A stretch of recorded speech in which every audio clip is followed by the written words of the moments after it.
I met him briefly with my brother before he knew him, and then one time we took a same bus together and we got off at the same stop because we lived in the same area. And I was kind of hoping he would turn around and ask me to hang out or something. But anyways, I started at Norman Johnson on November 2007, and we were in the same life skills class. I was late for class that day, and there was only like one spot left, and it was beside him. So I sat beside him for the rest of the class, actually, for the rest of the course. And then one day he was doing a Sudoku, and I asked him how he did them because I didn't know how to do them. He taught me how to do the Sudoku. And then we started talking a bit after that, and one day he asked me to hang out after school, but I had to work. And so I told him we could hang out after work. And so I gave him my house number. After work, I took the 95 home, but that was the longer bus. It was like a longer walk, and it was the middle of winter. And I ran all the way home to make it for his phone call, because if I would have taken the other bus that brings me closer to my house, I would have missed his phone call. And then, so then as soon as I walked in the door, he was calling. And we met at the Shoppers near our house. We lived close to each other. And then he came over and we talked all night. And I kissed him. First date kiss. Nice. And then, yeah, we basically started dating ever since that. I met Emilie in Norman Johnson. I was just about to turn 17, and I remember she was actually the first one to wish me a happy birthday. Barely even knew her then. I'd say I enticed her with the game Sudoku. If anybody's ever seen that game, it's extremely boring, so I knew she had to like me if she was willing to put up with Sudoku. So there was an empty seat beside me in class, and she just came in and sat beside me and asked me how to play, and that's how we met. After we started dating, we dated for 8 months. We were like inseparable, and we lived together. We broke up for 9 months, and I thought about him every single day that we were broken up. Like, I would listen to songs and think about him and stuff, and that's when I knew I loved him. It's a really tough question because, let me see. There's a lot of moments when I had really thought I loved her. You know, I'd never been in a serious relationship before. Let's see. When I really knew I loved her was when I had no problems missing hockey, just to spend a couple hours with her. You know, like, hockey was my life, and yeah, when I knew I didn't mind missing that, that's when I knew she was the one for me for sure. I love how he's such a great father, and I love how he's so supportive of our family. He worked really hard while I was going to school, and I love how comfortable I am around him. The best thing I love about Emilie is how much of a hard worker and how dedicated person she is. She's an absolutely amazing mother. She puts absolutely everybody in front of herself. She's worked extremely hard. I've been with her for a really long time, almost 8 years now, and I've seen her turn a corner really quickly. She set a goal in her mind and she accomplished it. She didn't let anything slow her down. I'm extremely proud to call her my wife. The second thing I love about Emilie is her attitude, whether it's good or bad. Of course, when she's angry, I just want to go and give her a big bear hug and end it right away, but I really love how she doesn't let anything get to her. Even when she is angry, her demeanor is really good. And of course, when she's in a good mood, it's contagious, you know what I mean? She's always very happy and upbeat and stuff. And the third thing I love most is her smile, of course. When she smiles, she gets these little dimples, and it literally just lights up her room. It's quite astonishing, actually. We're alike in a lot of ways. We have like the same personality, pretty much. We have a lot in common, yeah. The same interests, and sometimes like he'll be thinking something and I'll say it, or we'll say something at the same time, and yeah. We're opposites.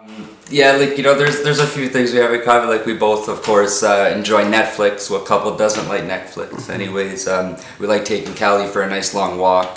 Playing with Carter, of course, is a fun thing of ours to do. The Monopoly card game too. If you guys haven't done it, Do it. do it. Yeah, that's pretty. Like, we both love Lone Star. Lone Star is our biggest thing in common. The word Lone Star gets mentioned, and we're there right away. That's the biggest thing we have in common. I think that I'm more outgoing and he's more like laid back. Food. We're most different in food for sure. It's always a battle for the food. She wants pizza, I don't. When I want pizza, she doesn't. She wants shawarma, I want poutine. You know, the battle just goes on forever. Another thing we're very different at is dancing. She really likes dancing, I don't. She enjoys singing her heart out at karaoke, I don't. I like hockey a lot. She doesn't really, except for playoffs and world championships, so I do have to give her credit for that. Thank you very much. And hot sauce. Hot sauce. I really like hot sauce, and she doesn't. Yeah. I think my favorite memory is when we went to Niagara Falls for 3 days. It was probably the longest time that we were away from Carter, and it was nice to just have that alone time with him. And we did like so much fun stuff, and we had a really cute talk one night when we went out for my birthday. We went bowling, like had beers and stuff, and we were just talking about our relationship in the past and like where we are now and stuff. So it strengthened our relationship a lot. We've almost been together 8 years now, so the list of memories, it just goes on. A lot of favorite ones, the Picton, we went to Fairgrounds. There was a nice little camping trip. It was before Carter, so it was one of our, like, the ones that we just did together. We went to Niagara Falls for her birthday. That was fun. We went to Wonderland. Wonderland was awesome. Had a good time there. And then we went to the casino, and she got me a hotel at the Hilton. That was amazing too. Yeah, we've been to Montreal a few times. Yeah, we've been on a lot of local trips together, but I'm really excited about going to Jamaica. Okay, so Cody always tries to trick us. Him and Justin and his little friends, anyways. And so one time when we were coming back from Montreal at the Biodome, he called us and told us that he was speeding and he got pulled over, and we had to go pick him up because the car was getting impounded. And I was like, "Are you serious right now?" And he was like, "Yeah, like I'm in the back of the cop car, like you have to come get me." And I was actually about to turn around and start driving to go pick him up, but anyways. And then one time he went out fishing with the boys, and Justin caught him on his hook. And I didn't believe them because they always like try and trick us. And then it turns out it was real. He Snapchatted me the picture of his fish hook in his arm. Anyways, we still make fun of him.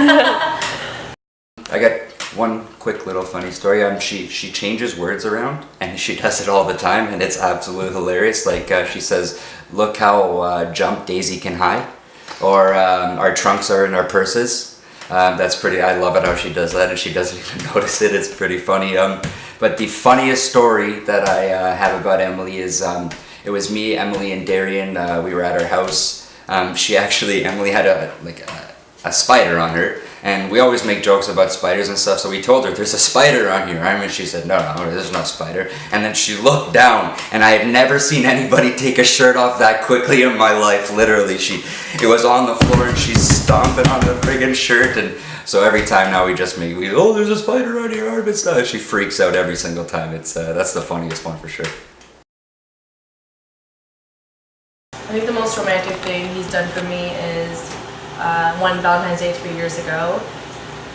He called me. He was supposed to stay late at work that day.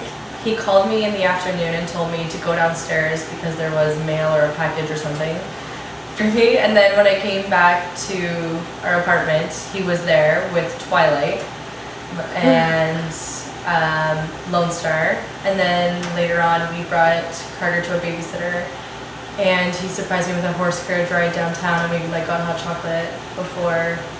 And I had just talked to him about how I always wanted to go on a horse carriage ride, like not too long before. This past Valentine's Day, I get up out of bed, groggy as usual, and I almost trip and fall into the wall because there's about 15 balloons hanging all over my room. Every balloon, there's a nice cute little picture of us either kissing or hugging or on one of our little adventures or something. I thought it was really cute. You know, I get up at 5 in the morning, so that's pretty, you have to be dedicated to get up at 3 a.m. And it didn't just stop there. When I get into my car, there's little cutout hearts all over my car, my steering wheel, the window, the dashboard, just with little cute notes on it. And for the next 2 or 3 weeks until the tape fell off, I knew how much she loved me every time I got in and out of my car. So it was Christmas Day, and Carter was about 3 months old. And after we opened presents in the morning, before we went to my aunt's house, he wanted to go to Hogsback, where he carved our initials in the bench a while ago. And so we were in front of the waterfall with Carter, and I was just about to say, like, let's go back. And it was really snowing nicely that day, and he told me how much he loved me, and then he got down on one knee and asked if I would marry him. And So, were you expecting it at all? no, not at all. He told me afterwards that he took the ring that my mom had given me on my finger, took it off while I was sleeping, and traced the inside on a piece of paper and brought it to the jeweler to get my ring size. Well, first off, I had to get the size of the ring, right? So she was sleeping one night, and I went up and I just nudged her and gave her a kiss, and I slipped the ring off her finger. And then I went into the bathroom and I traced the ring, and then I went and I just kind of left the ring in the bathroom. The next morning, she actually asked me about the ring, and I just told her, oh, you took it off while you were washing dishes or something. It turns out that the ring size was actually a little bit too big, so future reference, don't ever just trace a ring. You should actually probably ask them for the ring size. I took her to Hogsback with Carter. It was Christmas morning. It was perfect Christmas, actually. It was just a light snow. We walked up to the railings right in front of the waterfalls. I really don't think she knew what was going on. I just told her we were going for a nice little walk. And then, yeah, I just got down on one knee and then I told her how I felt, and then the tears started flowing. It was really beautiful. Our little family there proposing, you know, with the nice snow waterfalls. Yeah. It was a good time. That's good. And yes, I did know she was going to say yes. I just want to be happy and hopefully with 1 or 2 more children. You know, I guess you could say like it's the typical family dream. You know, we want to, of course, have another 1 or 2 little ones. You know, have a nice family, 3 children, a dog. We want a nice house, not too far from the city, but just outside, so it's not too noisy. You know, we both want to have careers that we're actually happy doing every day, not just jobs and stuff. But to be honest, it really doesn't matter as long as Emilie's beside me.